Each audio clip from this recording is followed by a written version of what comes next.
जब हम इन गुलामी के शब्दों को हटाएंगे तो स्वदेशी का भाव आएगा, कर्तव्य का बोध होगा उसमें। मुझे लगता है इसके ऊपर चिंतन करना चाहिए।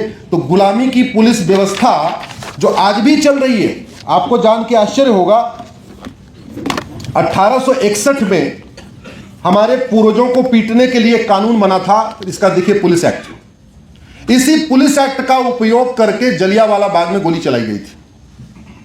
इसी पुलिस एक्ट का उपयोग करके लाल बाल पाल को लाठियों से पीटा गया था। इसी कानून का उपयोग करके भगत सिंह, सुखदेव और राजगुरु को फांसी दी गई। यह कानून बनाया ही गया था भारत को गुलाम बनाए रखने के लिए, और यह कानून आज भी चल रहा है। आज तक हमने इस कानून को बदल के अपना खुद का एक कानून नहीं बनाया। भारत में जब देश आजाद हो जाते हैं तो क्या करते हैं? गुलामी के निशान मिटाते हैं। हमारे देश में गुलामी के निशान को बरकरार कर रखने के लिए 1858 में कानून बनाया गया। इसका नाम है एंशिएंट मॉन्यूमेंट एक्ट। यह कानून के कारण औरंगजेब की कब्र पे 4 सिपाही 24 घंटे ड्यूटी करते हैं। औरंगजेब की कब्र पे, यहां देखो कितने टैक्स पेयर बैठे हुए मुझे दिख रहे हैं, बहुत सारे टैक्स पेयर। आपके दिए हुए टैक्स से पुलिस को वेतन दिया जाता है, और किसकी रखवाली करने के लिए? औरंगजेब की कब्र की। और क्यों की जा रही है? यह कानून कह रहा है। कुछ दिन पहले एक जूता फेंका गया था सुप्रीम कोर्ट में, फेंका गया था ना, उस जूते की चर्चा खूब हुई। जूता ठीक फेंका, गलत फेंका, इसकी खूब चर्चा हुई। उस जूते के पीछे जो कानून खड़ा था वो ये कानून था। सीजीआई ने बोला एंशिएंट मॉन्यूमेंट एक्ट कहता है कि आपका भोजशाला वो प्रोटेक्टेड एरिया है, हम वहां कुछ नहीं कर सकते। राजेश किशोर जी को गुस्सा आया, आओ ने देखा ताव, निकाला अपना जूता, फेंक दिया।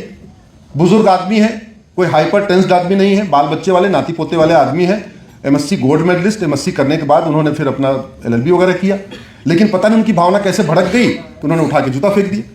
अब तो 75 के पूरे हो गए, वो संन्यास आश्रम में जाने वाले हैं, वानप्रस्थ भी उनका पूरा हो चुका है। लेकिन उसके पीछे कौन था? ये कानून था।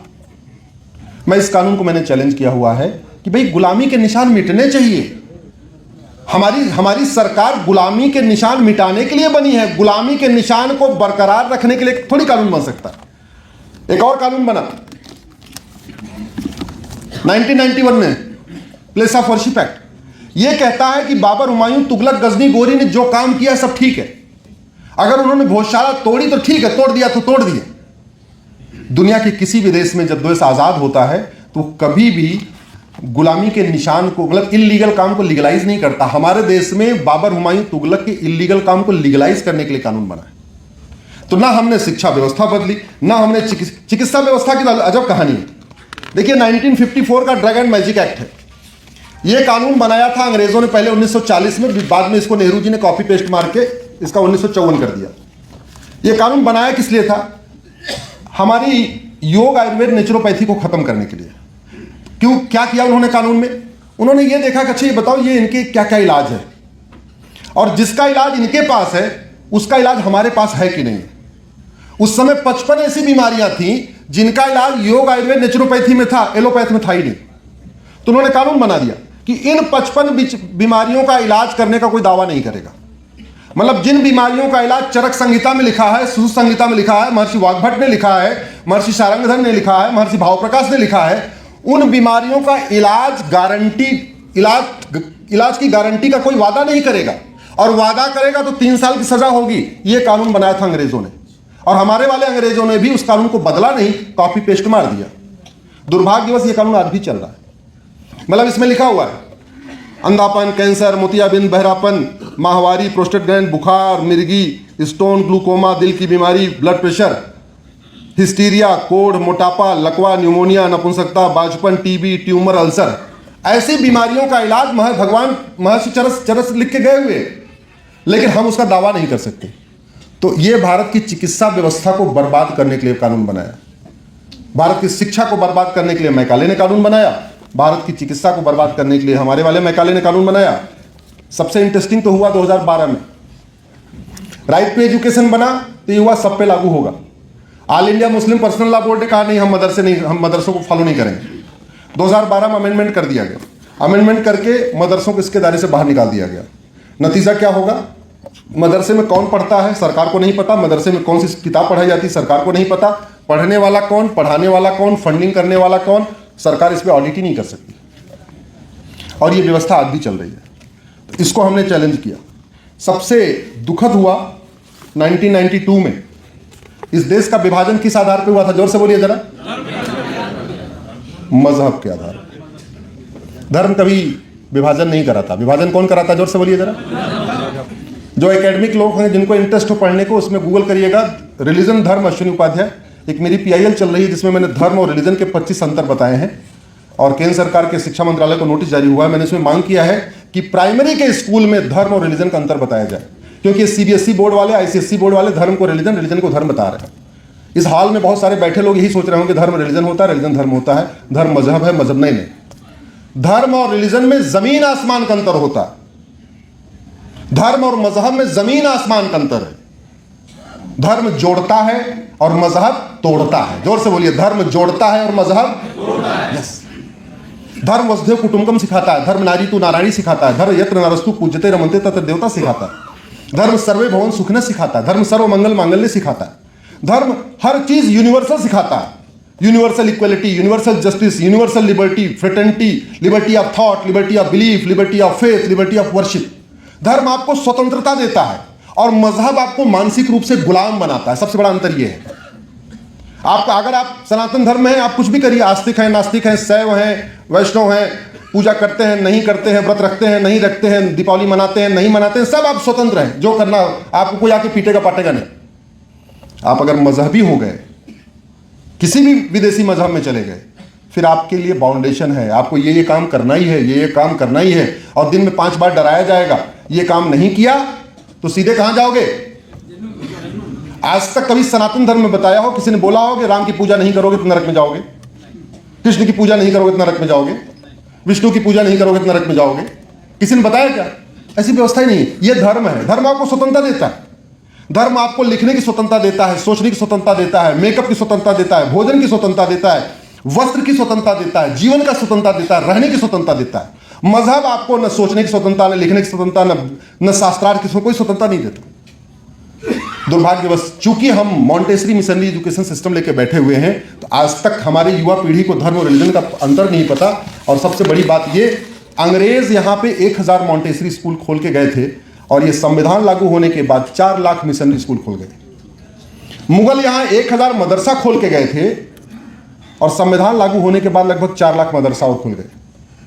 और आपको जान के आश्चर्य होगा, भारत के संविधान में मदरसा शब्द कहीं है ही नहीं है। भारत के संविधान में अगर कोई मुझे एक बार मदरसा शब्द दिखा दे, मैं आजीवन वकालत छोड़ दूंगा और आजीवन सार्वजनिक जीवन से बाहर निकल जाऊंगा। है ही नहीं है। गलत व्याख्या हो रही है। आर्टिकल 30 की गलत व्याख्या, आर्टिकल 25 की गलत व्याख्या। संविधान सच बोलने की स्वतंत्रता देता है कि झूठ बोलने की? जरा जोर से बोलिए जरा। और सुबह से लेकर शाम तक संविधान की बात करने वाले नेता सच बोलते हैं कि झूठ बोलते हैं? जोर से बोलिए जरा। संविधान वस्त्र पहनने की स्वतंत्रता देता है, नग्न होने की स्वतंत्रता? जोर से बोलिए जरा। संविधान संस्कृति की स्वतंत्रता देता है, अश्लीलता की? जोर से बोलिए जरा। वैसे संविधान धर्म पालन की स्वतंत्रता देता है, धर्मांतरण की नहीं।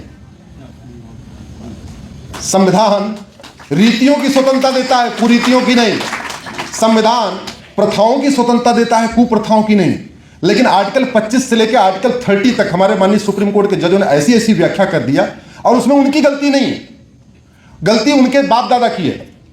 क्योंकि जो पहले अंग्रेजों के जमाने में बैरिस्टर थे, जो कॉन्वेंट स्कूल में पढ़े, वो बैरिस्टर बन गए। तो वो बैरिस्टर बन गए, तो जब भारत आजाद हुआ तो वो जज हो गए। क्योंकि वो खुद कॉन्वेंट स्कूल में पढ़े थे, मिशनरी मॉन्टेसरी स्कूल में पढ़े थे, बाद में उनके बच्चे जज हो गए। और पिताजी ने जो एक बार गलत फैसला दे दिया, बेटा उसी फैसले को आगे बढ़ाया जा रहा। कम से कम ऐसे 50 गलत जजमेंट तो मैं नहीं कहूंगा, जहां ठीक से संविधान की व्याख्या नहीं हुई, ऐसे जजमेंट हुए। सबसे आश्चर्य, अलीगढ़ को माइनॉरिटी यूनिवर्सिटी का दर्जा मिल गया। माइनॉरिटी कौन है कहीं पता ही नहीं, किसी को नहीं पता। न संविधान में माइनॉरिटी कौन है लिखा है, न किसी कानून में माइनॉरिटी कौन लिखा है। फिर भी माइनॉरिटी कमीशन चल रहा है, माइनॉरिटी अफेयर मिनिस्ट्री चल रही है, माइनॉरिटी बोर्ड चल रहा है। मदरसा लिखा नहीं है, मदरसा बोर्ड चल रहा है, मदरसे की डिग्रियां वैलिड हो रही हैं। गौतम जी कह रहे थे उर्दू का आ गया। अरे भैया, ये संविधान भारत को आबाद करने के लिए बना है कि भारत को बर्बाद करने के लिए?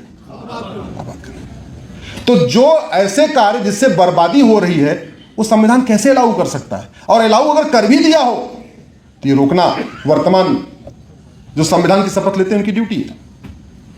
मेरा 9:15 हो गए भाई,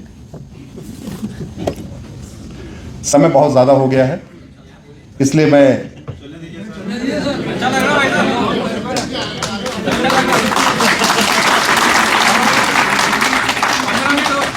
भोजन की व्यवस्था सबकी है ना, क्योंकि आप बहनें बैठी हैं, पता चला घर जाके बनाना पड़ा तो बहुत दिक्कत हो जाएगी।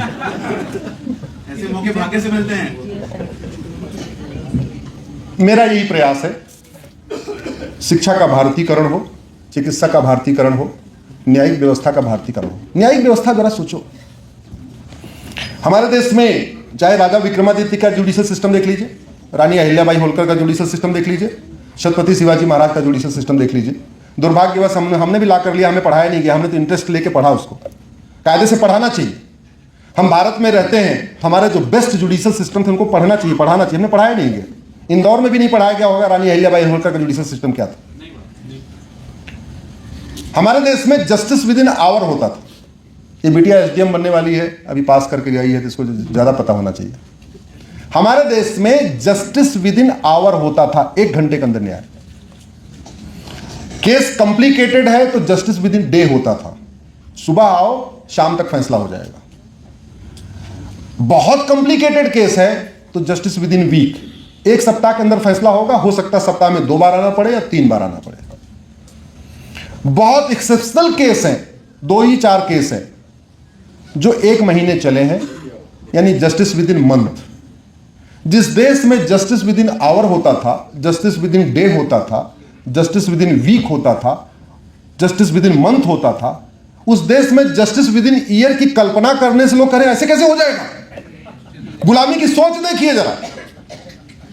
मैं जब कहता हूं जस्टिस विद इन आवर होना चाहिए तो लोग कहते हैं अरे अश्विनी जी आप बहुत ज्यादा ऑप्टिमिस्टिक हैं। अरे हो सकता है, 100% हो सकता है,